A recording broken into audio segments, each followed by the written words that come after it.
Hello and welcome to the Game Theory Podcast Offseason Preview Series, where Bryce Simon and I dig deep into every NBA team's forthcoming offseason and all of the big decisions that they have to make over the course of the summer.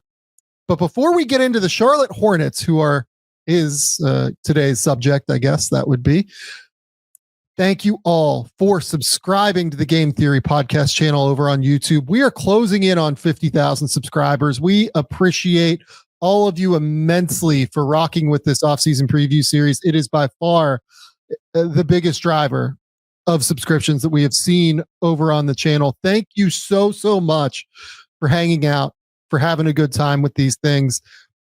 Go hit the subscribe button. Go hit the like button on a video. Go hit the subscribe button over on the podcast feed. These things go up right around noon every single day.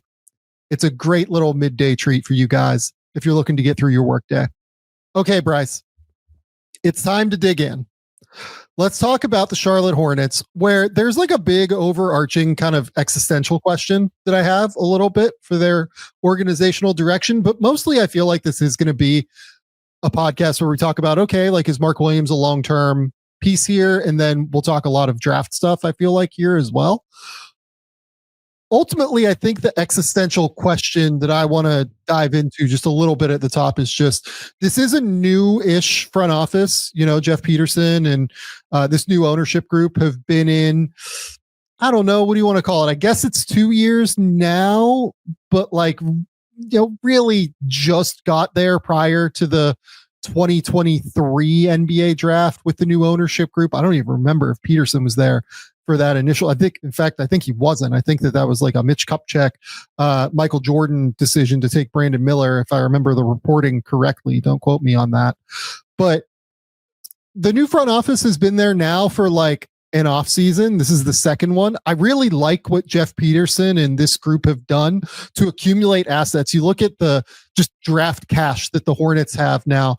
It's much more substantial than it was previously, which I think is a real credit to them, given that I didn't think that they had a ton of assets. They've done a great job of kind of utilizing what they have had at their disposal in order to get those assets, trading Terry Rozier, taking on the Yusuf Nurkic deal. Like, they have a real surplus now moving forward.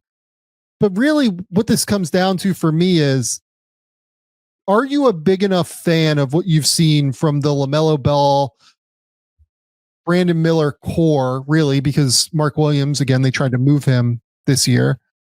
Are you a big enough fan of what you've seen from that duo at this point to where you believe that this rebuild is on the right track? Because that's ultimately the two guys that they're building around. Yeah, I mean, I think the first thing with LaMelo, and I guess you could even say a little bit with Brandon Miller as well, is like, we just got to see him on the court, right? I mean, I don't know how many actual games we got last season, but I know Brandon Miller only played 27 and LaMelo only played 47. And then if you look at LaMelo in particular, the season before that, he played 22. The season before that, he played 36.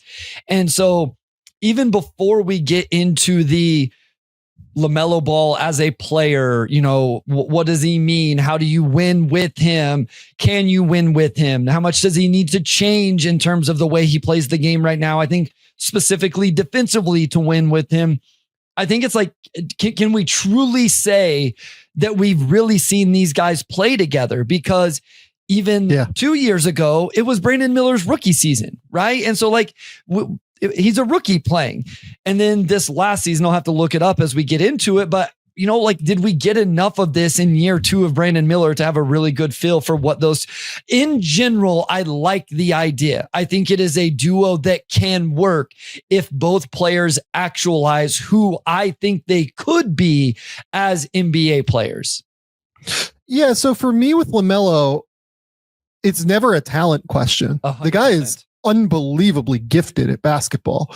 His handle, his vision, his creativity, the ability to see over the top of the defense, the shooting range, all of it is exceptionally real in terms of the gifts he has. The biggest, number one issue for me with LaMelo Ball is the ability to stay on the court at the end of the day. And I get that, a couple of these years here and there, he has sat out games late in the year to make these numbers look a little bit worse than what they are. Yep. But 47 games, 22 games, 36 games each of the last 3 years, 75 in season 2, and then 51 in his rookie year even. So it's just really hard to win if you can't count on your franchise player that you're building around being on the court at the end of the day. He has to be on the court for them to be successful. That is number one, the biggest thing for me in terms of why I just worry about where this is going with LaMelo Ball and with the Charlotte Hornets, because he just hasn't proven that he can stay on the court. And I really hope this doesn't go the way of, you know, a star player with all of the gifts in the world that, you know, just can't seem to figure out the injury thing in any way, shape, or form. But, you know, given, you know, look, we have to be honest here, like Lonzo Ball, you know, his genetics are the same as LaMelo Ball's, right? Lonzo has really struggled with injuries staying on the court as well. And he obviously suffered that, you know, really bad knee injury that, you know, seemed like it took forever to get back, but you just never, it's hard for me. And I know LaMelo like has done like ankles and lower, you know, body things. It tends to be, or I think he did a wrist, if I remember correctly at one point. Like there've been too many of them at the end of the day. So look, if I was Charlotte, like, I think I probably would be trying to move on. And it, to me, it just doesn't have anything to do with the talent. It has to do with the fact that like, I just can't rely on the guy to stay on the court at the end of the day. And, you know, the issue is that other teams see that too. And I don't think that LaMelo has the trade value that, you know, maybe Hornets fans believe he does based on the talent that he has, certainly based on what he's shown from a statistical point of view throughout the course of his career, if only because you do have to build a very specific way around him.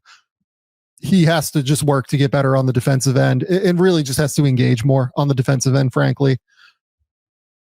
And on top of it, there's the injury thing. So I'm like, I would love to be able to rebuild this roster around like Brandon Miller and maybe even keep Mark Williams, see if you can keep him in the fold. But like, I just don't know if there's like any wiggle room here, I guess, with LaMelo either. Yeah. I mean, that's where it's interesting in terms of like, okay, have we seen enough from Brandon Miller to say like, this is the guy you want to build around also, right? Like I was super high on him coming into year 2. And then of course the injury, and he wasn't playing, you know, as good as what I expected. He wasn't taking the leap I had expected even before the injury. But again, as we've highlighted on live episodes going back a couple months, I mean, guys have slow starts to the season. And so like, you know, there's a lot of guys we can say, man, after 25, sophomore slumps too. Yeah. 25, 30 games. It's we're not sure. And then all of a sudden the final 60, they crush it. And Brandon Miller just simply didn't get the opportunity to do that. You know, I think the trade value is the thing for me. You have him under contract right now. Like, what would the return be? I think this is where I'm not sure I have this unwavering belief in LaMelo Ball. In the same way you have questions, I have questions. I'm just not sure this is the time that I'm going to say, hey, I'm ready to move on now. And excuse me, unless there is a return that you feel really good about, right? Unless there is a team out there that looks at him as a really nice piece for whatever situation they're in, and then you feel like you're getting the nice assets. But I guess I'm not selling him low, I guess would be this thing, Sam. And I assume right now you would sell him low based on the defensive issues and the injury stuff. I think that's right. I wouldn't feel great about selling him low. The only thing that worries me about this overall roster construction, right, is there aren't a lot of guys that get easy shots, right? Like Brandon Miller took 48 attempts at the rim this year in half court settings in 27 games and made just 37% of them. And finishing at the rim has been a real issue for Brandon going back all the way to his time at Alabama. And, you know, even in high school, he was known as more of a, you know, half court, you know, mid-range guy, as opposed to even becoming the high volume 3-point shooter that he has become and has made him, you know, such a valuable piece here moving forward.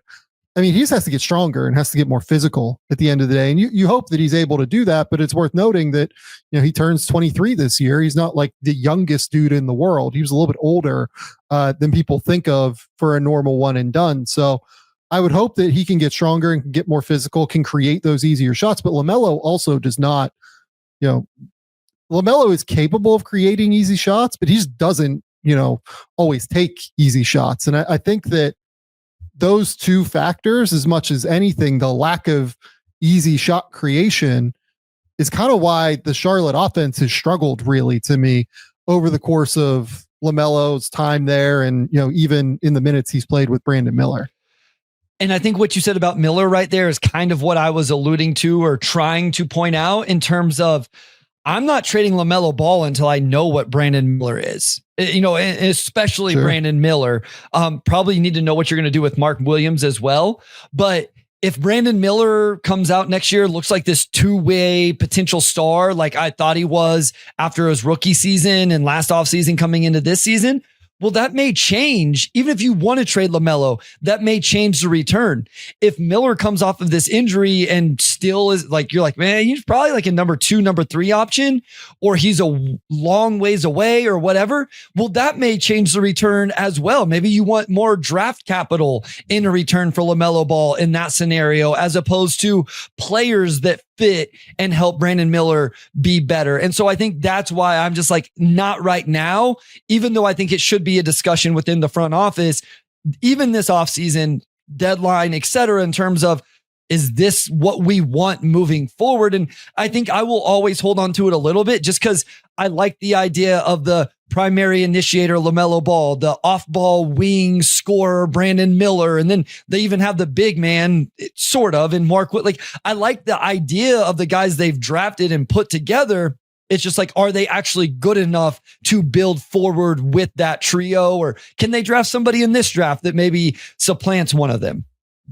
Yeah, and look, like when LaMelo and Brandon Miller have played together, I've got them this year at least at a 115.5 offensive rating, which is like 13th, 14th in the league, right? But the problem is that if those two are your core pieces, it probably needs to be more than that. The is my theory. And Brandon's young, don't get me wrong, but like you need to be like a top, 5 offense with those two guys on the court, really, probably. I looked up the exact same thing, Sam, and I had the same idea in terms of you need the offense to be good because the defense is going to be average at best, if not low average, right? I mean, it is.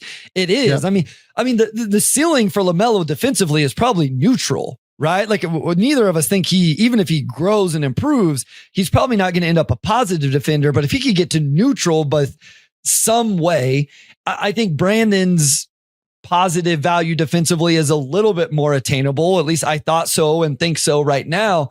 But you're not looking at that duo as like, hey, this is a duo that the defensive rating is going to stand out. It's like, hey, these two guys are going to be so good offensively that we are so good with our offensive rating that it's still a net positive, substantial net positive, even though the defense may be average at best. Yeah.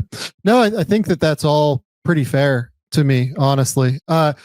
Worth noting as well that like, I actually quite liked like the way that they played offensively this year under Charles Lee. Like, I think that with Charles Lee there, they run good, modern offense. You know what I mean? Like, I think that I think the infrastructure from the ownership level, which seems really willing to invest in the resources necessary in order to contend, to the front office level, which has proven that they're really sharp in terms of knowing how to get asset value out of, a rough situation at this point, to the coaching staff, like I think runs like a solid modern style of basketball. It feels like there's like real top down synergy there to me right now in a way that is really impactful and really positive. It's just that they're going to have to figure out the roster at some point. And this is like, a few of the teams that we're recording in this batch that we're recording are kind of like the poster child to me for why lottery reform has not worked. And look, like Charlotte obviously got lucky and got Brandon Miller at number 2, right? So like this is a situation where they have, gotten a solid bounce of the lottery balls. But it's really hard to go out if you're a small market team and go get free agents, go, believe that you can go trade for a star or whatever, right? But it's also really hard if you keep getting like the number 6 overall pick with Tidjane Salaam and the number, whatever pick, right? Like number 4 this year instead of number 1 or number 2, right? It's just really, really hard to continue to find a way to rebuild. And I think it just begets more tanking at the end of the day, begets more tanking. Because for Charlotte, like the best case scenario for them is still to find a star in the draft at the end of the day. They still like need to go find more talented players in the draft, but continuing to like flatten the lottery odds just makes it so that these organizations struggle to come out from the bottom even more, in my opinion. So it's really, really tough right now for Charlotte. I think that they're doing everything right now from an organizational structural perspective. It's just that, it's probably going to take some time for Peterson, for Charles Lee and those guys to really be able to figure it out. Let's kind of talk about Trey Mann real quick next, because I think this is kind of an easier conversation. If I'm Charlotte, I definitely want to retain Trey Mann in restricted free agency. I think he showed some real flashes before he got injured this year. Averaged 14 points on 43, 40, 90 from the field, 3 assists, 1.9 turnovers. Again, the issue is that like he's just never really done it for a substantial like minute load at this point effectively. Like the most he played was actually his rookie season in Oklahoma City when he was frankly not very good. He's now like pretty good, I think, as a bench guard. Like he's a pretty effective scorer and playmaker. What was your immediate reaction on the number that made sense for you? Yeah, and I will also point out, in the 28 games the season before, whenever they acquired him, averaged 12 points on 45, 36, 76, 4.5 rebounds, over 5 assists. So it's put up decent numbers. Obviously, that season, the portion of the season he was there is provides a little bit of context or needs a little bit of context as well. Restricted free agency is tough, Sam. Like we talk about this all the time in terms of players not having the leverage there and what that player can go out and get on the open market. Teams not always just giving those offer sheets out. So, I mean, I think we both look at him still as a backup guard for this team, right? The 6th man type of player, no pun intended. I mean, he's like, I don't think a team's going to give him the non-tax. So I'm thinking, is 10 million AAV, something like that in the realm for Trey Mann? Is he going to demand more than that because of the numbers, but he hasn't done it on a winner or consistently yet? So I think that it's probably the non-tax are just slightly lower, right? The only thing I would say is like, is there a chance that somebody like Memphis just decides, okay, we can give this guy the non-tax MLE, or we can give it to Ty Jerome. Let's take the like ascending player who's 24 years old, as opposed to, Ty Jerome, who's 28 and is better than Trey Mann right now, but maybe as soon as this season, maybe Trey Mann takes like a real leap, right? Is there a situation where you can see that for a team that wants like another ball handler? No, I can see people talking themselves into it. It's just, that's where I struggle, like going higher amount than that or whatever, in terms of like, you would have to really look at the minutes and then see, you would have to find the games where just the level of basketball was something that really translates to, what, if you're the Grizzlies, competitive games night in and night out, potentially playoff games in the postseason. And so like, that's where I would be curious how teams will value him and what they would be willing to pay. And even if you do think you see it, does he have the leverage to ask for more, that much, right? Like you can very easily go back to him and say like, hey, you haven't shown it yet. We're extending you an offer here. Like, we're excited. We're going to give you a role, but we're taking a little bit of a chance because we haven't seen this consistently yet. We think you have the talent to do so, but we're taking a little bit of a chance or a risk here. The other thing is, like, Charlotte probably just matches anything like that as well, right? I think so. That's where he probably ends up with the Hornets regardless after this offseason is over. I think that like a 340 number feels right here, right? Something in that ballpark where it's like the Kobe White deal, like something like the Kobe White deal, right? Kobe White was more accomplished than Trey Mann was at this point, but with like a little bit of, cap inflation, a little bit of, honestly, like a Charlotte tax probably needs to be in there and included as well. If you look at Kobe White after his fourth season, he was averaging 9 points, but he had, averaged 15 a game in 2021. He'd averaged 13 a game in 2022. People think of Kobe White now as like this 20 point per game guy, and he did average 20 this year, but he was a guy that, it wasn't the breakout came after the contract, not before the contract. And that's a number like that ends up on our best contracts list. But even if Kobe didn't ascend to 20 a game, it wouldn't have ended up on our worst contracts list, right? Like if Kobe was still averaging 12 to 14, we'd be like, yeah, fair contract, whatever. And I think that's what you want to end up landing on with Trey is either like, this is fine. He's actually our fourth guard. It's okay, whatever. Or if he really explodes and some of the stretches we've seen turn into consistent stretches, you're like, hey, this is a steal of a deal. I think that's the type of contract he ends up landing on. The only thing that like would stop me a little bit is just like the injuries, right? Like, sure, I would probably not want to go 4 years guaranteed. I would be pretty comfortable going 3. I would love to do like 454 with a team option, honestly. Sure. But if we could get to like 340 where Trey is not, locked in on that team option, I still think that's kind of a win for everybody involved. Sure. Yeah. I think that would be a great deal for him.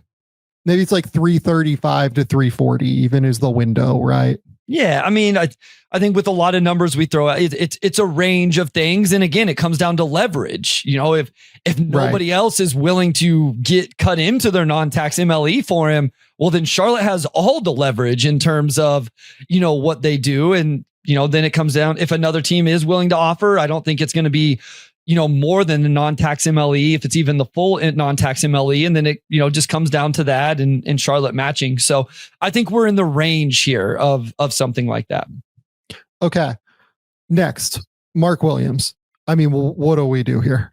Like, he's extension eligible. So in theory, they could commit to him. If I'm his agency, and I believe he's represented by Excel and Jeff Schwartz and a lot of really, really sharp people over there, I don't know how excited I am about this whole situation, right? You just tried to move my guy. Maybe there is just like a Lakers deal for a lower price tag or something like that. Because but if he's failed the physical, like it's hard to make that work, I feel like. And if I'm his representation, I'm like, this sucks. Like, you guys just tanked my guy's value. Why do I want to go to LA? That's what makes this so crazy is, okay, so here's how I think of it. And this is no disrespect.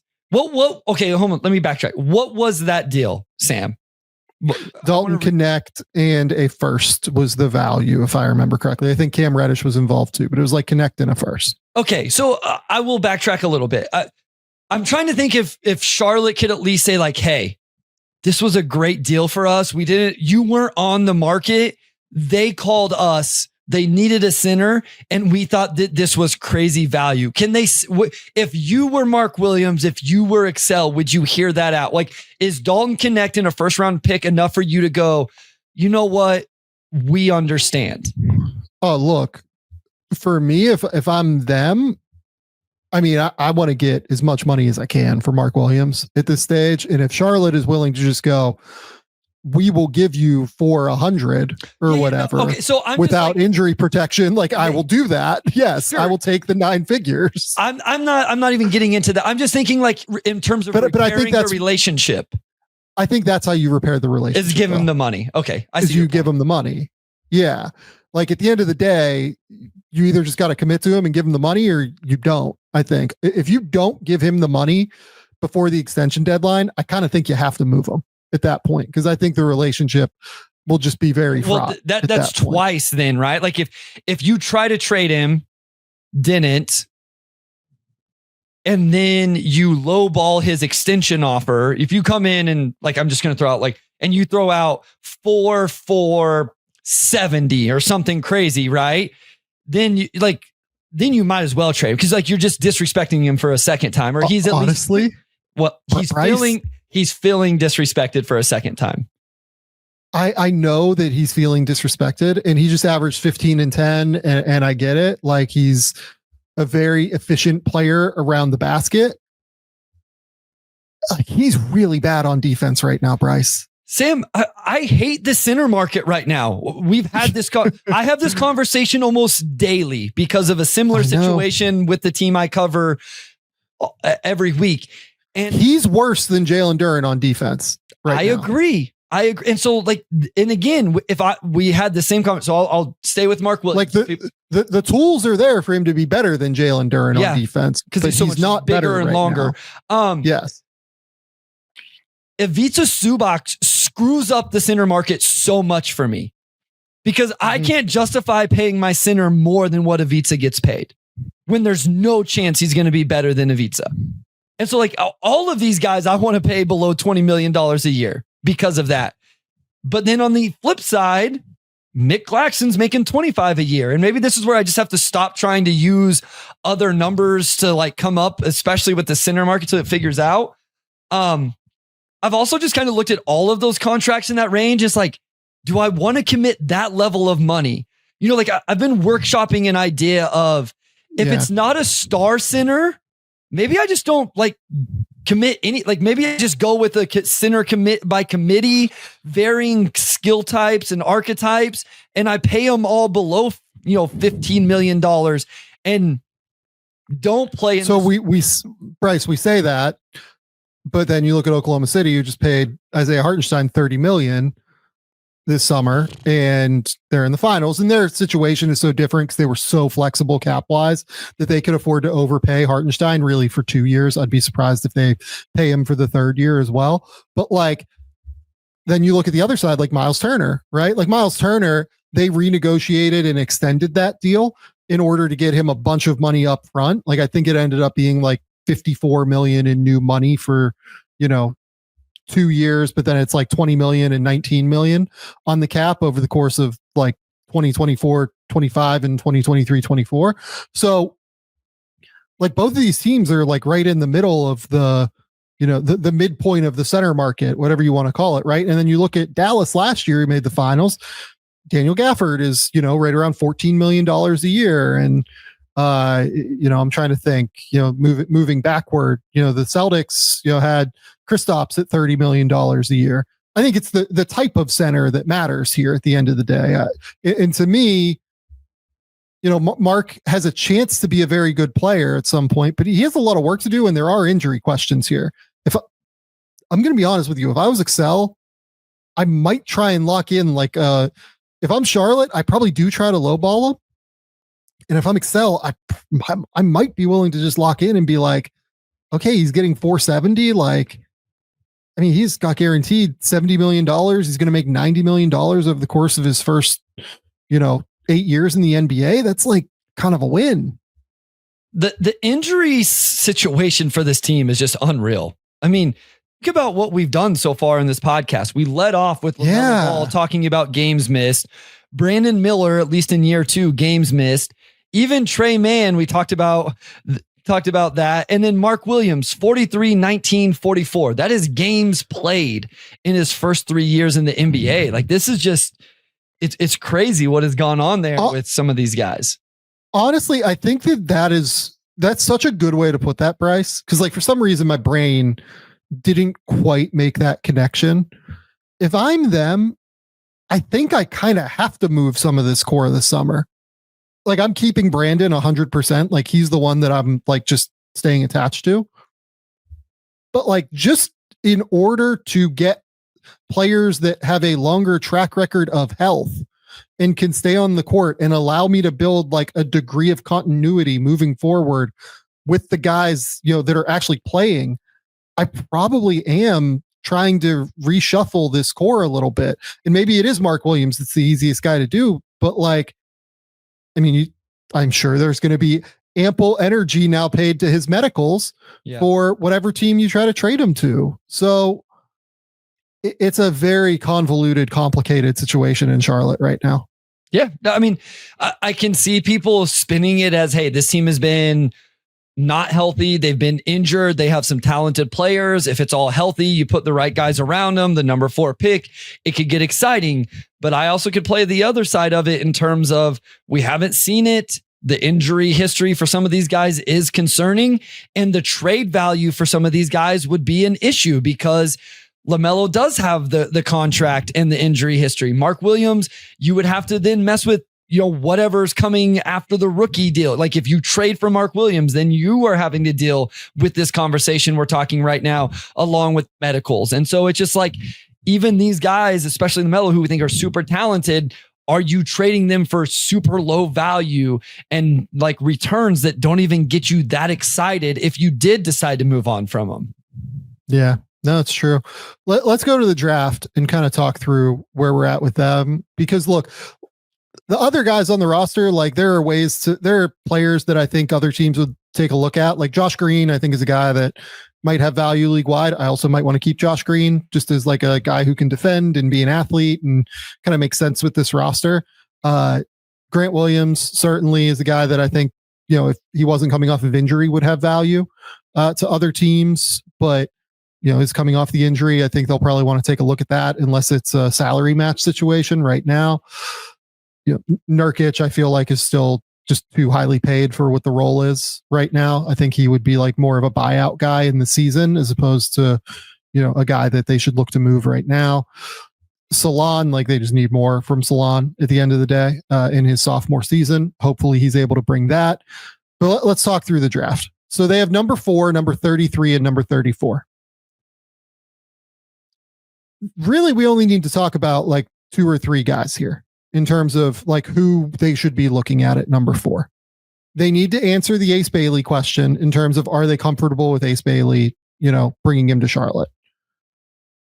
VJ Edgecombe, they have to determine, is this a guy that makes sense with our roster? Does he have enough upside for the number 4 overall pick? And then Trey Johnson is another guy that makes a ton of sense to me here. Is a guy that can really shoot it. But again, we talked about offense being really challenging for this team and like taking difficult shots, not finding easy shots. Trey Johnson, I think, would find easy 3-pointers in Charles Lee's offense and scheme. And I think he'd average probably like 12 to 15 a game as a rookie, but he doesn't really create shots at the rim, doesn't really get that like kind of pressure, right? Where are you at on number 4 and who they should be targeting? I mean, my thing, Sam, is I think it plays exactly into the conversation we're having in terms of what do they think about this core in terms of where they think it, what do they think about the upside of what they have? What are they considering about doing with LaMelo Ball? Because the player we have consistently said fits really, really well is VJ. And that's because he comes in and he just plays really hard. He defends and he does all of those things, even if for me, the ceiling isn't as high. Like I have some questions about the ceiling with VJ, even though he's a big time athlete.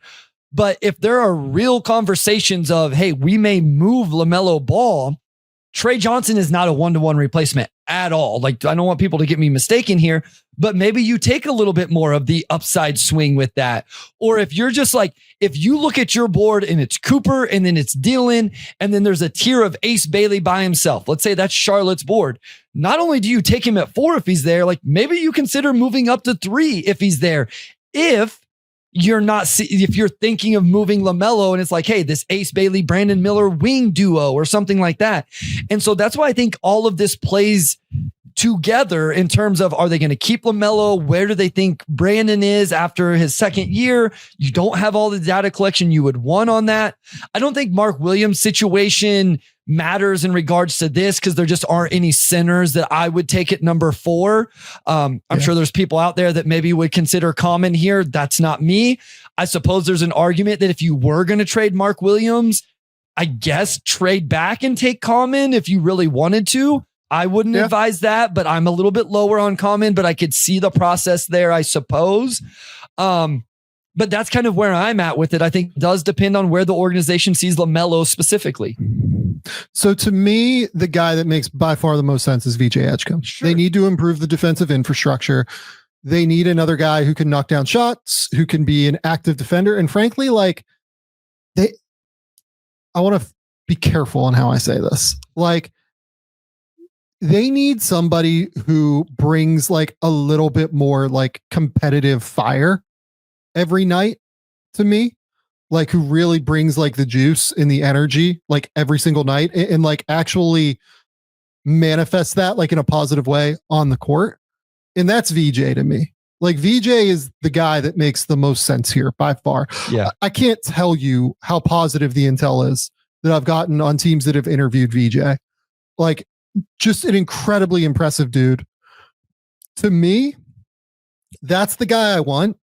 And I am willing to explore moving up to number 3 to get him if I'm them. I just want to make sure I end the draft with him. So here's the idea I had. Is there a way, and I put this in the mock draft that I think is going up before this goes live.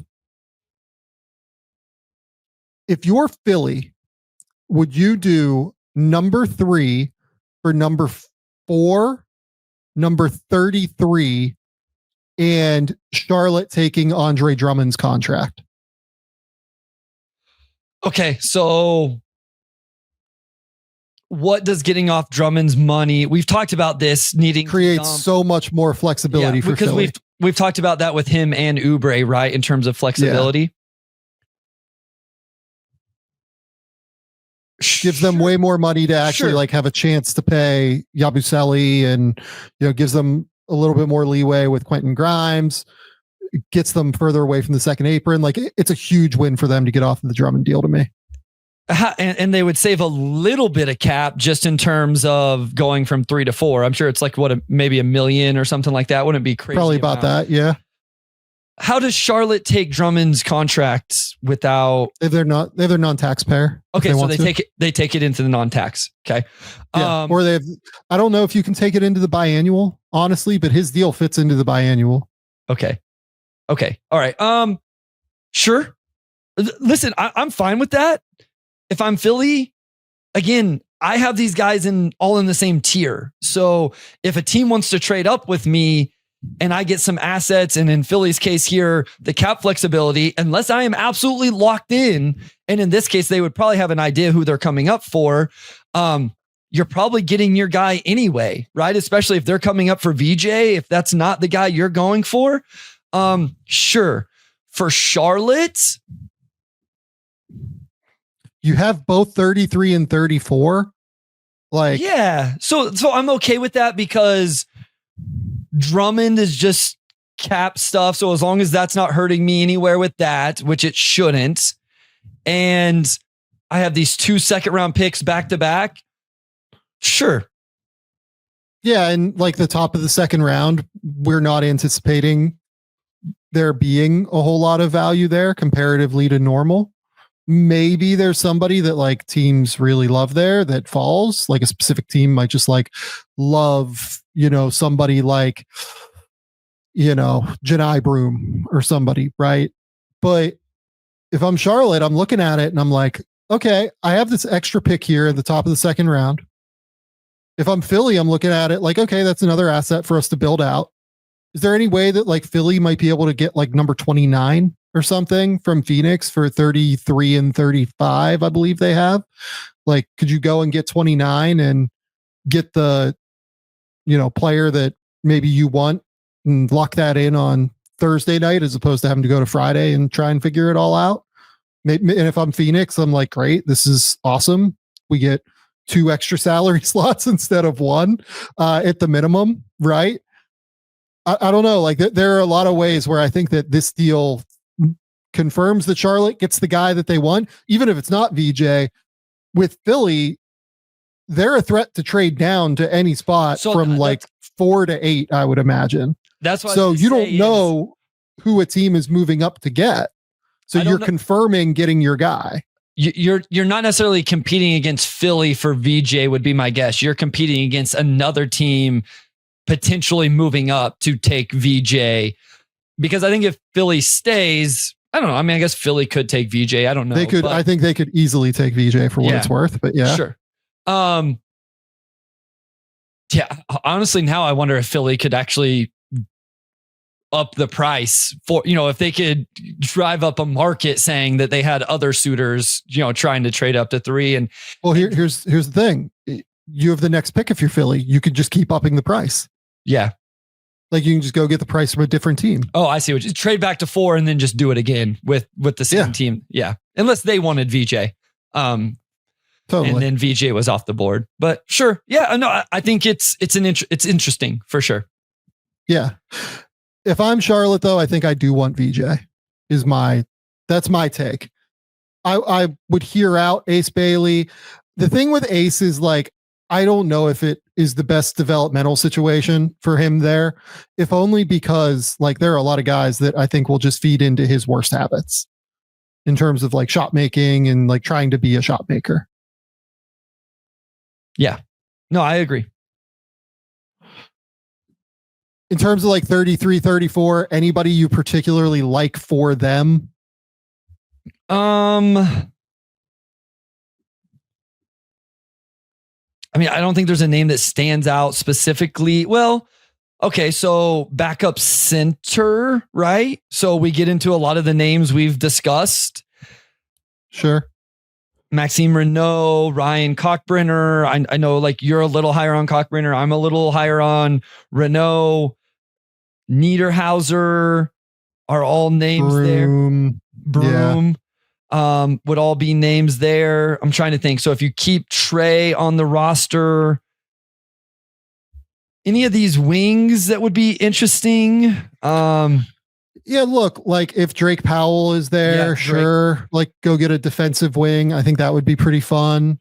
Adu Tiero, I think would make sense for them as like a, super athlete defensive wing that would be able to get up and down with this current core. I think I'm a little higher on John Tonje than some people are. I kind of like John Tonje. Yeah. I haven't this range. I mean, if you really wanted to go floor spacer, there's always the Kobe Brea, Chaz Lanier. Like this would be a little high for me for those guys. But if you just, I'll tell you this, I did the Alex Tui video breakdown over on the Substack and came away like really interested with just his all around versatility.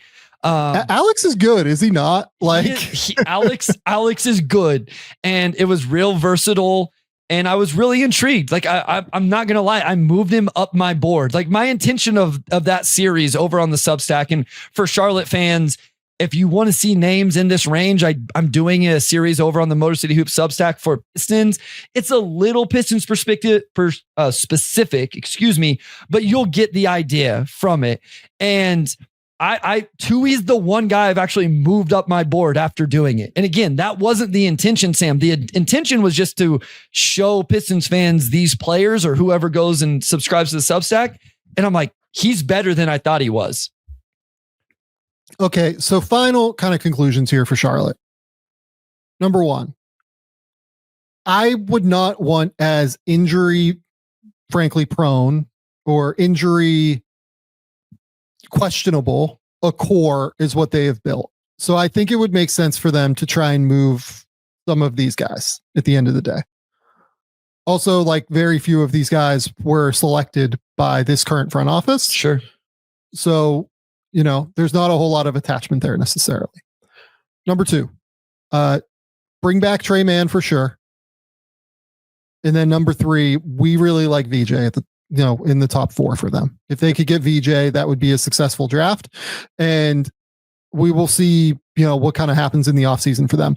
Non-taxpayer MLE, if I'm them, I'm probably trying to use that more as like a trade exception in order to get the kind of players that, teams need to dump to me, right? If someone is willing to dump Andre Drummond to me in order for me to confirm that I'm getting the number 1 target on my board on draft night, I love that. If a team needs to dump $10 million and is willing to give up a first round pick, like a terrible first round pick or whatever to do so, I'm definitely doing that. Like there are a lot of different ways that they can help out a number of teams here, but I think that it's probably via taking on bad salary still. I don't think this team is really ready to take the next step right now. Yep, I would agree. You have to really figure out what this core is, how much you believe in it, add another player to it, and see what you feel about it. And I wouldn't be ready to move on from LaMelo just yet. I understand the Mark Williams situation. Ideally, I would love to see this core, and it's not going to win a lot of games next year, I don't think, but I would love to see a full season of healthy LaMelo, Brandon Miller, Mark Williams, add VJ to the roster before I start making any big decisions on any of those guys. I want to see how they work together. I want to see if they can stay healthy, and then decide from there. So I'm with you. I want any sort of acquisitions in terms of NBA players right now should be to make those guys' lives or jobs easier in terms of a defensive infrastructure or a floor spacing structure. Bryce, tell the people where they can find your work. Tell the people what's going on. Yeah, at Motor City Hoops on Twitter, on Blue Sky. Again, check out the Substack, motorcityhoops.substack.com. If you want to see some of these second round prospects that we discussed today, I have video breakdowns over there, a little Piston centric, but it's not going to mess up your viewing of getting an idea of these prospects. The Pistons Pulse podcast. Otherwise, right here, Game Theory podcast with the Sam Vecenie. Thank you so much for watching these offseason previews. I'm not going to lie, Sam, I go through every day and just check out the views, and I'm just like, people are like, it's consistently going up. Even the ones we, released a couple weeks ago. It's amazing how you guys have tuned into these. We appreciate it so much. And honestly, again, like that's just a fraction. Like the podcast views are awesome. People are very clearly just like listening to what we want to say about these people that aren't always like necessarily fans of those teams. So we appreciate you all for coming and hanging out and watching these things, listening to these things. Go subscribe to the YouTube channel, go subscribe to the podcast feed, hit the like button, hit the 5-star button, do whatever you can to support this thing. We will be back tomorrow with another off-season preview. Until next time, we'll talk soon. Bye.